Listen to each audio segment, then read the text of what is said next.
여러분 안녕하십니까? 누리 PD입니다. 자, 30여일 앞으로 다가온 세계 대통령 선거, 미 대선을 흔히 세계 대통령 선거라 그러죠. 요즘은 미국 중심의 세계 1국 체제라고 합니다. 어떤 면에서는 그런 측면도 있죠. 그러나 여전히 이제 중국과 러시아는 뭐 다른 세계의 축이 되고자 하고 있고 실제 또 그런 영향력도 있죠. 그러나 과거 이제 미소 냉전 시대처럼 양극 체제는 아닌 게 확실해요. 미국 중심의 1극 체제 같은데 여기에 이제 도전장을 던지고 있는 게 중국이고 거기에 러시아와 손을 잡고 있는 상황이다. 이제 이런 속에서요, 미 대선은 어쨌거나 세계 질서에, 세계사에 거대한 영향을 끼치는 그런 자리죠. 그래서 흔히 세계 대통령이라고 하는데요. 한국에도 엄청난 영향을 줄 겁니다. 자, 이제 이 두 사람의 대결이 30여일 앞으로 다가왔습니다. 이제 얼마 남지 않았는데요. 지금 현재 판세를 읽기가 쉽지 않겠죠. 그러나 여론조사는 수도 없이 쏟아졌습니다. 수천 개 쏟아졌다 그러는데 거기 이제 평균값이 지금 말하는 게 무엇을 의미하는 것인가?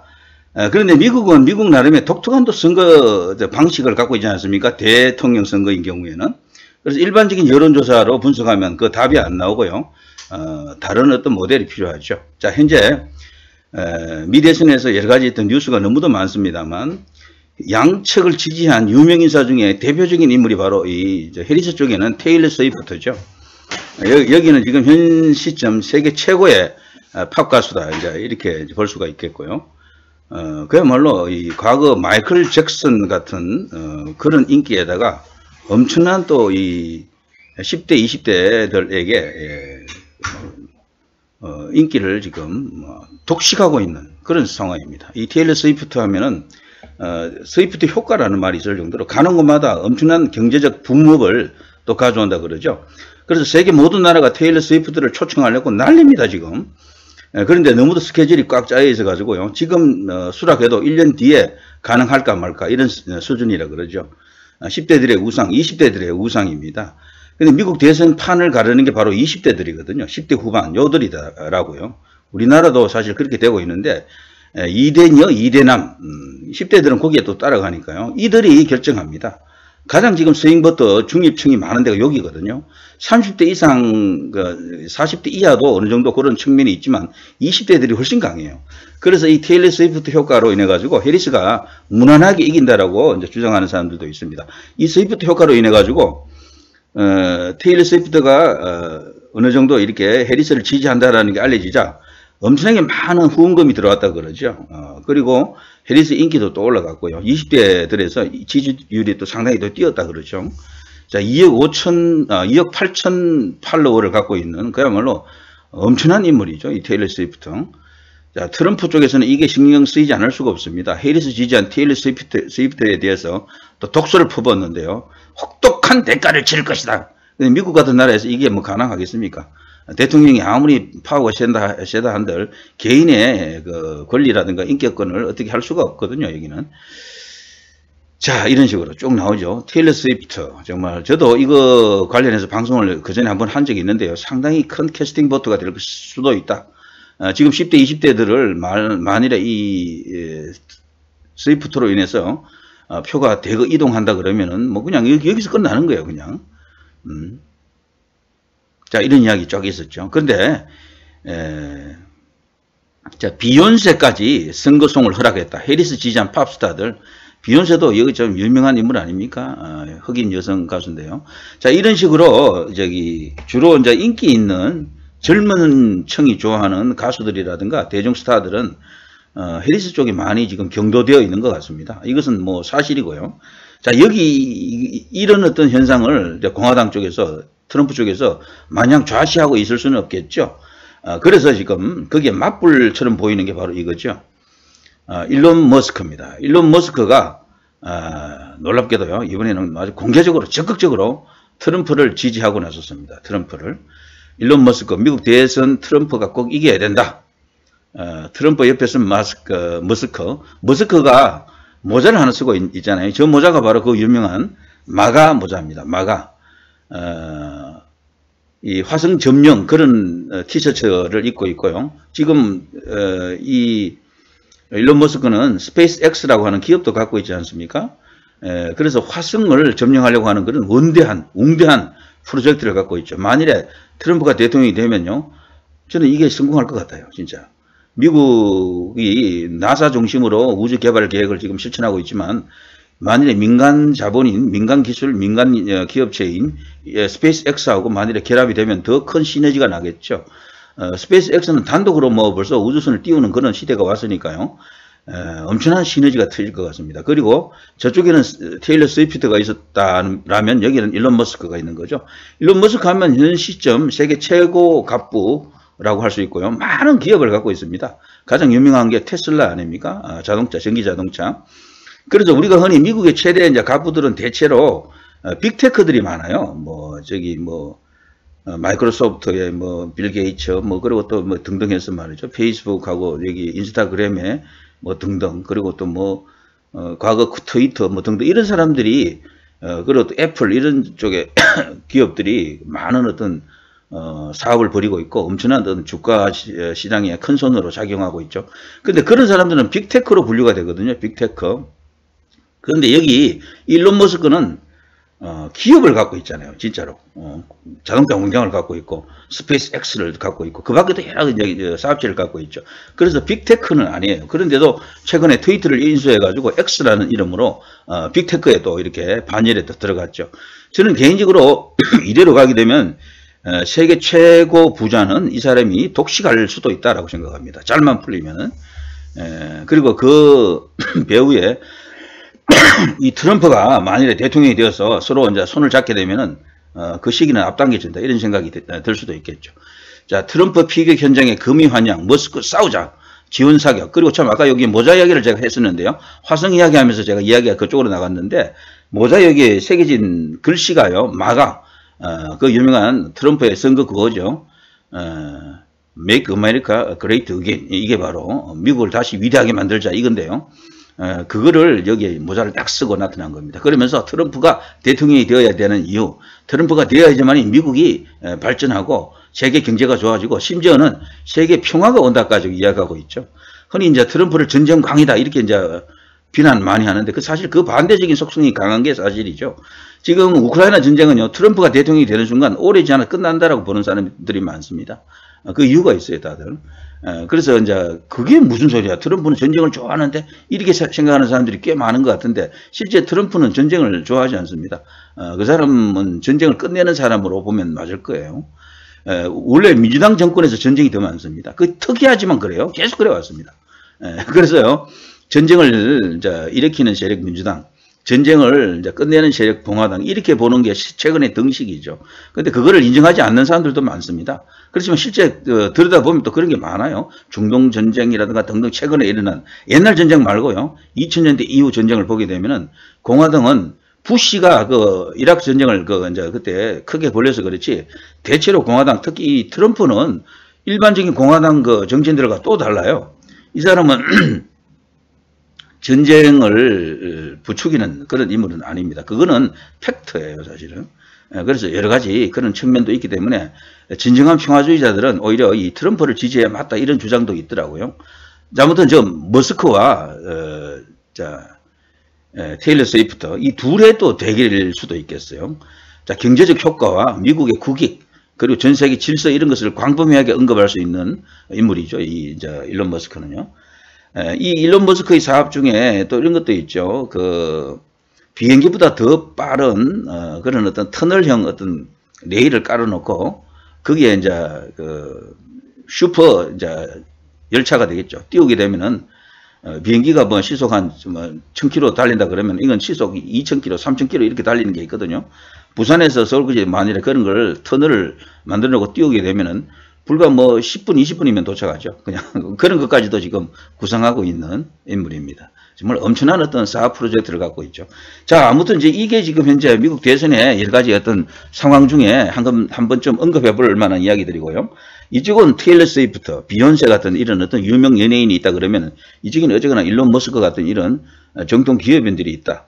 그리고 미국의 이제 경제를 이끌고 있는 주요한 인물들 중에요. 좌파 성향도 많이 있어요. 특히 이제 금융 자본을 쥐고 있는 사람들은 그런 사람이 많은데 제조 분야에 있는 사람들은 트럼프를 좋아합니다. 트럼프를. 이제 그런 차이가 있어요. 자, 이런 속에서 이 두 사람이 이제 대결을 벌이고 있는 겁니다. 지금 현재 뭐 격전인데, 인신공격이 원래 이 해리스 쪽에는 잘 안 했는데 요즘 같이 이렇게 뛰어들어서 트럼프가 되면 안 되는 이유를 열심히 설파하고 있다 그러네요. 그러니까 네거티브를 하고 있는 거죠. 민주당도 같이. 공화당이 더 열심히 하고 있는 거죠. 지금은 트럼프가 원래 상대방 공격 비난에는 일가견이 있잖아요.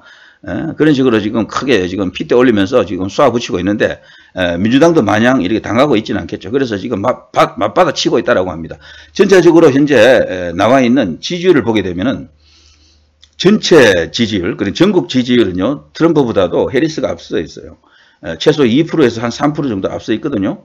이 정도면은요, 넉넉한 승리 아닌가, 이렇게 생각하기 쉽습니다. 우리나라 같으면은 그 정도면 돼도 오차 범위 내이긴 해도요, 워낙 많은 여론조사에서 그렇게 나오고 있기 때문에 평균값을 내봐도 한 2%, 3% 앞서 있다. 많은 거는 4%, 5% 앞서는 것도 있다. 이렇게 나오잖아요. 그럼 트럼프가 졌다, 해리스가 이겼다. 이렇게 볼 수가 있는데, 근데 여기는 미국입니다. 미국은 미국 나름의 선거 제도가 따로 있잖아요. 이것 때문에 지금 발칵 이런 상황이 좀 펼쳐졌는데, 오히려 지금 민주당 쪽이 더 당황해하고 있다라는 말도 많습니다. 현재 약 한 30여일 남았죠. 최근에 나온 여론조사 하나를 이렇게 보면은 해리스가 49.1, 트럼프가 47.1 나온 여론조사가 있습니다. 요걸 이제 기준으로 본다 하더라도 과연 해리스가 앞서고 있는 게 맞는가라고 한번 좀 자문해 볼 필요가 있습니다. 전국적으로 조사한 여론조사들 평균 내면 이렇다는 얘기죠. 평균 내면 49.1 대 47.1로 해리스가 2% 정도 앞서 있다. 그리고 추가로 2020년 비교해 보면요. 그때는 바이든하고 트럼프하고 붙었잖아요. 그때는 같은 날짜에 평균값입니다. 바이든은 트럼프에게 6.1% 앞서 있었어요. 6.1% 앞서 있었다. 그리고 그 4년 전인 2016년 힐러리 때는요. 힐러리가 트럼프에게 3.0%, 3% 앞서 있었다. 그런데도 결과는 어땠습니까? 바이든도 간신히 이겼잖아요. 간신히. 6.1% 앞서 있었는데도 불구하고 간신히 이겼고 2016년 힐러리는 3% 앞섰지만 결국 졌잖아요. 자, 이게 지금 무엇을 말하느냐. 이게 지금 초비상이 지금 내려져 있는 게 민주당이다라는 주장도 있습니다. 지금 현재 2% 앞서 있거든요. 이 해리스는. 전체적으로 미국에서 가장 중요한 것은요. 다른 지역은 큰 의미가 없고요. 경합주. 7개 뭐 보통 경합주라고 하는데 여기서 지금 판세가 어떻게 나오느냐. 이거에 이제 굉장히 중요합니다. 애리조나주 트럼프로 지금 굳어지고 있다라는 그런 분석이 있습니다. 트럼프로. 토론 전보다 지금이 더 유리하다라고 하네요. 트럼프 쪽이, 애리조나가. 애리조나는 여기 이제 7개 경합지구 중에서도 선벨트 서부 쪽에 위치해 있는 캘리포니아하고 이제 이렇게 인접한 지역 아닙니까? 여기 애리조나하고 네바다가 이제 소위 말하는 선벨트, 사막이 있는 지역이죠. 그래서 태양이 내리쬐는 지역이다. 그래서 선벨트라 부르는데 이 두 곳이 지금 굉장히 중요하거든요. 현재 애리조나가 여기 트럼프로 기울고 있다. 그리고 네바다주는 최근에 해리스 쪽으로 좀 더 유리해졌다라고 합니다. 그러나 평균 1.3% 정도 앞서 있기 때문에 단정 짓기 어렵다. 현재 네바다 같은 경우에는 해리스가 조금 그냥 극히 아주 미세한 차이로 앞서고 있다. 그래서 요거는 확신하기 어렵다. 지금 저 애리조나 같은 경우에는 트럼프가 상당히 앞서 있는 것으로 지금 보입니다. 약 한 2% 정도 앞서 있다 그러니까요. 이것도 추세가 지금 더 벌어지고 있다 그러니까 네바다 그리고 애리조나의 입장이 서로 반반이다 이렇게 볼 수가 있겠죠. 그리고 위스콘신 이거 굉장히 중요합니다. 이번에 원래 가장 중요한 데가 펜실베이니아로 알려졌었는데 지금은 오히려 위스콘신이 더 중요하다고 합니다. 여기는 진짜로 현재 혈투가 벌어지고 있고요. 확정 짓기가 어렵습니다. 해리스가 지금 평균 0.8% 정도 앞서고 있는데 2016, 2020년 대선과 비교해보면 이것은 좋은 결과가 아닙니다. 트럼프는 그때 이것보다 더 큰 차이를 쥐고 있었거든요. 그런데도 지금 대통령이 되고 한 번은 간발의 차로 떨어졌단 말이죠. 이건 무슨 말이냐면 예전에 두 대선 다 트럼프가 여론조사보다 6% 더 많이 나왔고요. 그래서 힐러리는 위스콘신에서 졌고 바이든은 진짜 간신히 이겼습니다. 그래서 이런 여론조사의 차이를 본선에서 뒤집은 게 트럼프입니다. 근데 지금 평균 0.8%포인트 정도 앞서고 있다라는 해리스, 위스콘신주에서 말이죠. 이것은 뒤집어질 확률이 높다라는 의미를 내포합니다. 그래서 평균적으로 보면은 해리스가 근소하게 앞서 있는 것은 사실이지만 뚜껑은 열어봐야 된다.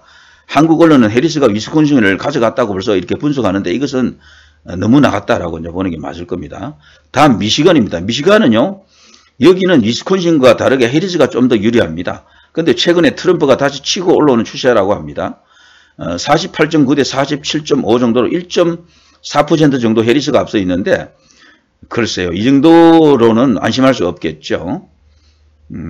제가 제일 먼저 이야기했던 네바다 같은 경우, 제일 먼저 이야기했던 아리조나 같은 경우는요, 트럼프 49.3, 해리스 47.3, 그리고 네바다 같은 경우에는 해리스 48.6, 트럼프 47.3입니다. 이걸 제가 언급 안 했던 것 같네요. 자, 위스콘신 이야기했고요. 미시건도 지금 이렇습니다. 어쨌거나 최근에 트럼프가 다시 치고 올라오면서 해리스 48.9, 트럼프 47.5로 1.4% 차이. 현재 이것도 지금 추격을 받고 있는 해리스입니다. 그리고 펜실베이니아, 원래 가장 중요하다라고 했고요. 여기 이제 경합지구 중에서는 여기가 이제 많은 선거인단을 갖고 있죠. 그래서 여기서 이기는 사람이 결국 대통령이 된다 그랬는데, 원래 이제 수치에서 상당한 변화가 일어났는데, 현재 트럼프가 미세하게 앞서 있습니다. 48.1대 47.9로 0.4% 앞서 있는 건데, 이거는 뭐, 아무도 지금 모르는 상황이 됐죠. 다만 추세로 보면은 트럼프가 앞서 있다가 떨어졌다가 다시 올라오는 추세이기 때문에, 여기는 상당히 유리한 게 아닌가, 트럼프가 이렇게 이제 보는 시각이 있습니다. 자, 어쨌든 제일 치열한, 그런 것이다. 동일로 나온 여론조사도 많았던 그런 것이죠. 최근에 여론조사가 자꾸 업데이트 되면서 트럼프 우세로 자꾸 변하고 있다. 근데 여기서 이겨야지, 두 사람 다 승리할 수 있습니다. 가장 최근의 여론조사 중에요, 아틀라스 인텔이라고 있는데요. 거기 표본 제일 많은 1775명으로 트럼프가 3%포인트 앞선 걸로 나오고 있습니다. 여기에 가장 최근 여론조사 중에 하나인데요. 거기서도 그렇게 나왔고, 그리고 트라팔가 그룹 표본, 요것도 최근에 나온 건데요.